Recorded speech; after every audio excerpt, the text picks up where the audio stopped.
ఇటీవలి భారీ వర్షాల కారణంగా పంట పొలాలతో పాటు రోడ్లు వంతెనలు కూడా పెద్ద ఎత్తున దెబ్బతిన్నాయి. వీటిని స్వయంగా పరిశీలించేందుకు ఎల్లారెడ్డి వచ్చారు సీఎం రేవంత్ రెడ్డి. ఎల్లారెడ్డి ఎమ్మెల్యే మదన్ మోహన్ ఆహ్వానం మేరకు హెలికాప్టర్ ద్వారా ఎల్లారెడ్డికి చేరుకున్నారు ముఖ్యమంత్రి రేవంత్ రెడ్డి. మార్గ మధ్యంలో హెలికాప్టర్ నుంచి ఏరియల్ సర్వే నిర్వహించారు సీఎం రేవంత్. వరదల ధాటికి దెబ్బతిన్న పంట పొలాలు, పోచారం ప్రాజెక్టు వంటి ప్రాంతాలను క్షుణ్ణంగా పరిశీలించారు.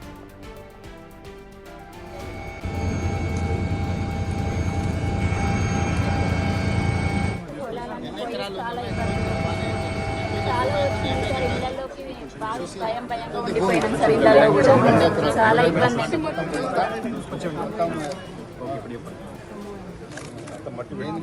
పిల్లలు ఎంతమంది?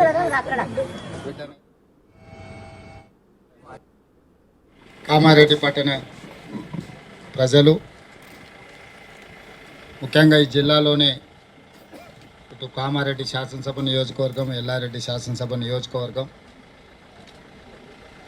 మొన్న భారీగా కురిసిన వర్షాల వల్ల ఇక్కడి పేదలు, రైతులు, విద్యార్థులు పూర్తిగా ఇబ్బందికి, నష్టానికి గురైండు. వరదలు వచ్చినంబడే పర్యటన కోసం వచ్చిన వాతావరణం అనుకూలించకపోవడం వల్ల మెదక్లో కలెక్టర్ గారితో రివ్యూ చేసి ఇతర ప్రాంతాలను పరిశీలించి ఏరియల్ సర్వే చేసి ప్రభుత్వం ఒక ప్రాథమిక అంచనాకు వచ్చి కష్టం ఉన్నప్పుడు ప్రజాప్రతినిధులే కాకుండా అధికారులు అందరూ ఈ జిల్లాలో సమన్వయం చేసుకొని ముందుకెళ్ళడం వల్ల ఒకరికొకరు సహకరించుకొని కష్టాలలో ఉన్న ప్రజలకు అండగా నిలబడడంతో చాలా వరకు ప్రాణ నష్టం తగ్గింది. కొంత ఆస్తి నష్టం జరిగినా ప్రాణం ఉంటే మళ్ళీ ఎట్లయినా మిగతావన్నీ మనం సమకూర్చుకోవచ్చు.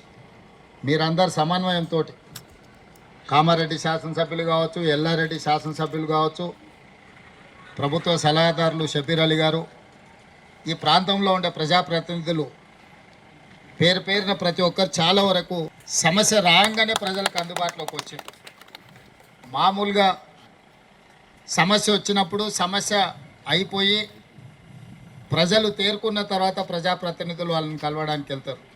కానీ నేను ఇక్కడ సమస్య వర్షము, ఇక్కడ వరదలు అధికంగా కాగానే ఎంపీ సురేష్ షెట్కర్ గారికి, షబీర్ అలీ గారికి పర్సనల్గా ఫోన్ చేసి తక్షణమే మీరు క్షేత్రస్థాయికి వెళ్ళండి, ప్రజలకు ఏం అవసరం ఉందో చూడండి, ఇన్ఛార్జ్ మంత్రి సీతక్కను ప్రత్యేకంగా మీరు అక్కడనే ఉండండి.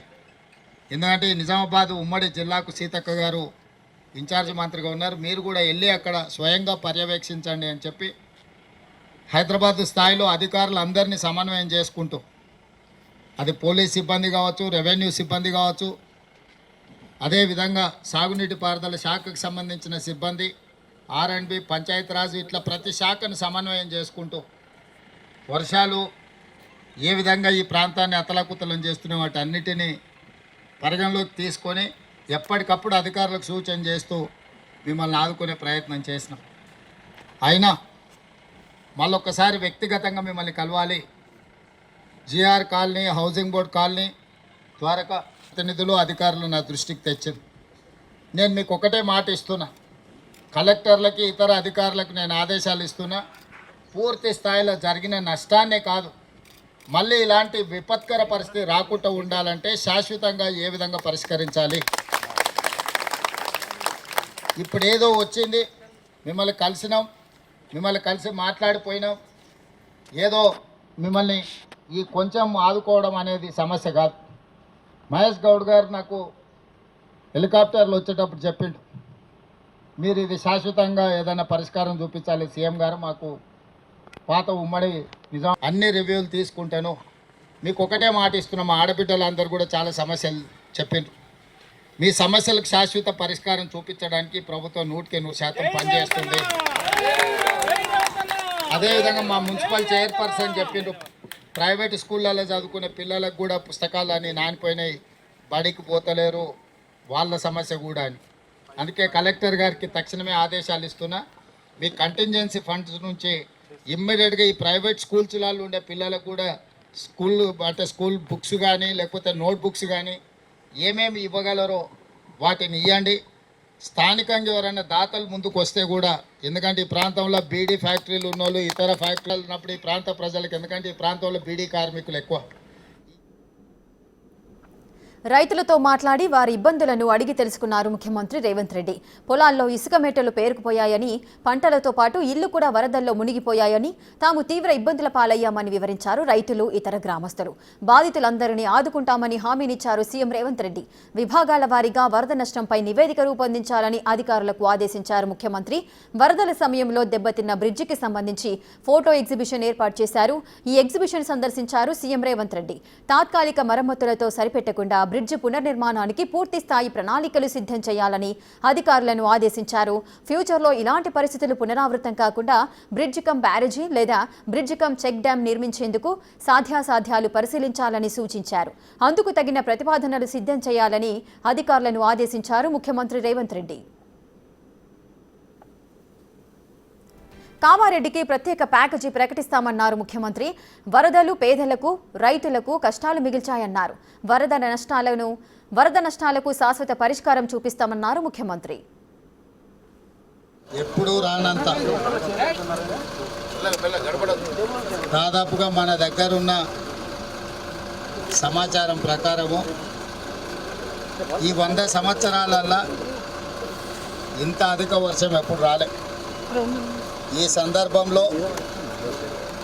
ప్రభుత్వం చేయగలిగిన సహకారమే కాదు, మీ స్థానిక శాసనసభ్యుడు మిత్రుడు మదన్ మోహన్ రావు గారు మీ కష్టం ఉన్నన్ని రోజులు మీతోనే ఉండి రాత్రి పగళ్ళు పనిచేసి మిమ్మల్ని ప్రాణ నష్టము, ఆస్తి నష్టము జరగకుండా మీకు ఒక మనోధైర్యాన్ని ఇచ్చి వారు మిమ్మల్ని కాపాడుకున్నారు. వారు నాకు తెలియజేసిన వెంబడే నేను, ఉత్తమ్ కుమార్ రెడ్డి గారు, మహేష్ గౌడ్ గారు మేమందరం కామారెడ్డికి రావాలని బయలుదేరాం. కానీ కామారెడ్డిలో ఉన్న వాతావరణ పరిస్థితులు మేము ఇక్కడ దిగలేని పరిస్థితుల్లో మెదక్ పోయి మెదక్లో కూర్చొని అక్కడ కలెక్టర్లతో మాట్లాడి, అక్కడి నుంచే మళ్ళీ కామారెడ్డి కలెక్టర్తో మాట్లాడి ప్రాణ నష్టం పోయిన వాళ్లకు 5 లక్షల రూపాయలు, పశు సంపద కూడా నష్టపరిహారం ఇవ్వు, ఎంబడే రెవెన్యూ బృందాలను పంపించి ఎక్కడెక్కడైతే పంట మునిగిపోయిందో, నీట మునిగిపోయిందో, లేదా పంటల మీద ఇసుక మేటలు వేరినాయో, అదేవిధంగా రహదారులు కొట్టుకుపోయి కొన్ని దగ్గర బ్రిడ్జ్లు కొట్టుకుపోయినాయి, కొన్ని దగ్గర రోడ్లు కొట్టుకుపోయినాయి. ఇవే కాకుండా ఇరిగేషన్, మైనర్ ఇరిగేషను, మేజర్ ఇరిగేషన్కి సంబంధించిన ప్రాజెక్టులు కూడా దెబ్బతిన్నాయి. కానీ 100 సంవత్సరాల క్రితం కట్టిన పోచారం ప్రాజెక్ట్ ఈరోజు మిమ్మల్ని అందరినీ కాపాడింది. అక్కడ కూడా కొంత, అక్కడ ఉన్న వ్యవస్థ కూడా కొంత దెబ్బతిన్నది. తక్షణమే తాత్కాలికంగా ఇవన్నీ కూడా రిపేర్లు చేయడం జరిగింది. కానీ ఇది ఎల్లారెడ్డి శాసనసభ నియోజకవర్గంలో జరిగిన నష్టానికి తాత్కాలిక రిపేర్లు సరిపోవు. అందుకే ఈరోజు ప్రత్యక్షంగా చూడడానికి రెవెన్యూ మంత్రి గారు, సీతక్క గారు, శాసనసభ్యులు, పిసిసి అధ్యక్షుడు, అధికారుల బృందాన్ని, షబీర్ అలీ గారిని అందరినీ తీసుకొని ఈరోజు ఇక్కడికి ఎందుకు వచ్చినాం అంటే, ప్రత్యక్షంగా మేము కళ్ళతో చూస్తే మీకు వచ్చిన కష్టం, మీకు జరిగిన నష్టం ఒక అవగాహన వస్తే మిమ్మల్ని ఆదుకోవాలనేదే ప్రధానమైన ఆలోచన. ఈరోజు ఆడ లంబాడి సోదరిమణులు భూమి పోయి, ఇండ్లు పోయి, అసలు పూర్తిగా సర్వం కోల్పోయిన నిరాశ్రయులుగా నిలబడే పరిస్థితి వచ్చింది. అందుకే అధికారులకు, ముఖ్యంగా కలెక్టర్లకు, ఇరిగేషన్ అధికారులకు, ఆర్ఎండ్బి అండ్ పంచాయతీరాజ్ అధికారులకు, వ్యవసాయ శాఖ అధికారులందరికీ కూడా నేను సూచన చేసిన, శాశ్వతంగా ఈ సమస్యల పరిష్కారం కోసం అంచనాలను ప్రిపేర్ చేయండి. ఇసుక మేటలకు కూడా ప్రత్యేకంగా నిధులు ఇచ్చి మళ్ళీ వ్యవసాయ యోగ్యమయ్యేటట్టుగా వాళ్ళకు నిధులు ఇచ్చేటట్టు, మునిగిపోయిన పంటకు నష్టపరిహారం కూడా ఇచ్చేటట్టు, కొట్టుకుపోయిన రోడ్లు, ప్రాజెక్టులను కూడా మళ్ళీ తిరిగి నిర్మించడానికి ఈరోజు అన్ని నిర్ణయాలు తీసుకుంటున్నాం. ఇప్పుడు ఇక్కడ నుంచి వెళ్ళిన తర్వాత ఇంకా కొన్ని ప్రాంతాలను పర్సనల్గా చూసి కలెక్టర్లను, అందరినీ, అందరు అధికారులతో మాట్లాడి అన్ని సమస్యలు పరిష్కరించే బాధ్యత ప్రభుత్వం తీసుకుంటుంది.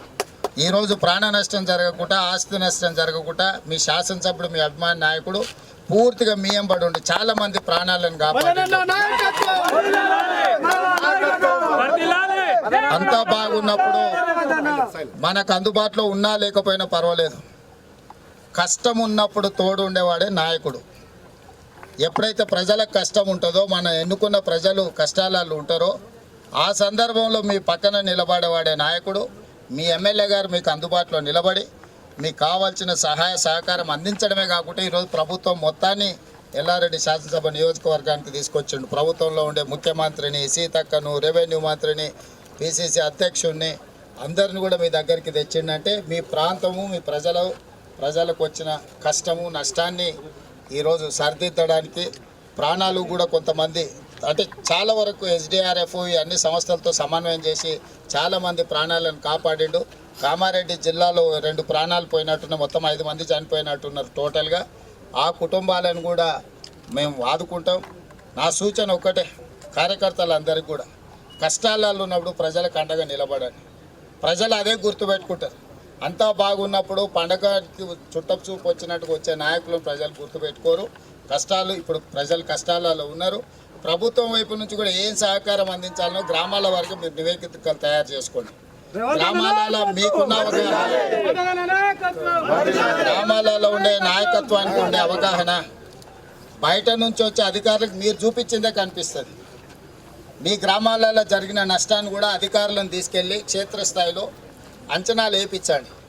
అంచనాలు వేయకుండా మనం వాటిని పరిష్కరించలేము. అందుకే వీడికి వచ్చిన స్థానిక నాయకత్వానికి నా సూచన ఒకటే, మీ గ్రామాలలో జరిగిన శాశ్వతమైన నష్టాన్ని అంచనా వేయించండి. వాటన్నిటిని రిపేర్ చేసి వాటిని బాగు చేపించి మిమ్మల్ని ఆదుకునే బాధ్యత ఈ ప్రభుత్వం తీసుకుంటుంది. ప్రభుత్వం మీకు అండగా ఉంటుందని తెలియజేయడానికి